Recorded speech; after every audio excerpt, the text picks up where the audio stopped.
আমি একটি কারেকশন দিতে চাইছি এখানে। বর্তমানে মাননীয় প্রধানমন্ত্রী, আমরা যেটা দেখে এসেছি গত 17 বছর ধরে প্রাইভেট যেই স্কুলগুলি ছিল সেখানে টিচার নিয়োগ দেওয়ার সময় কোনো ধরনের গাইডলাইন অথবা কোনো সার্টিফিকেট দেওয়া হতো না। আপনাদের কি কোনো উদ্যোগ হবে যে নতুন টিচার নিয়োগ দেওয়ার সময় প্রাইভেট স্কুলের জন্য তাদেরকে কোনো ধরনের সার্টিফিকেশন অথবা কোনো নতুন গাইডলাইন দেওয়ার? ধন্যবাদ। মাননীয় সংসদ সদস্য, আপনার সম্পূরক প্রশ্নের জন্য ধন্যবাদ। প্রাইভেট স্কুলের যেই গাইডলাইন, এটা তো প্রাইভেট স্কুল, আপনি নিজেই উল্লেখ করেছেন। স্বাভাবিকভাবে প্রাইভেট স্কুলের ব্যাপারে গাইডলাইন তো সরকারের দেওয়ার কথা না, সেটা তারা নিজেরাই ঠিক করবে। তবে এ ব্যাপারে যদি আপনার কোনো পরামর্শ থাকে সেটি আপনি যদি মন্ত্রণালয়ে জমা দেন, সে বিষয়ে নিশ্চয়ই আমরা বিবেচনা বা আলোচনা করে দেখতে পারি। ধন্যবাদ। আমি একটি কারেকশন দিতে চাইছি এখানে।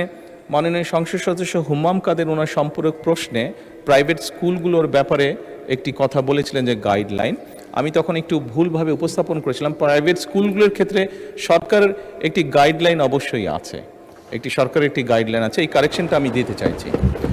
সেই গাইডলাইনের ভিত্তিতেই তারা পরিচালনা করে থাকে।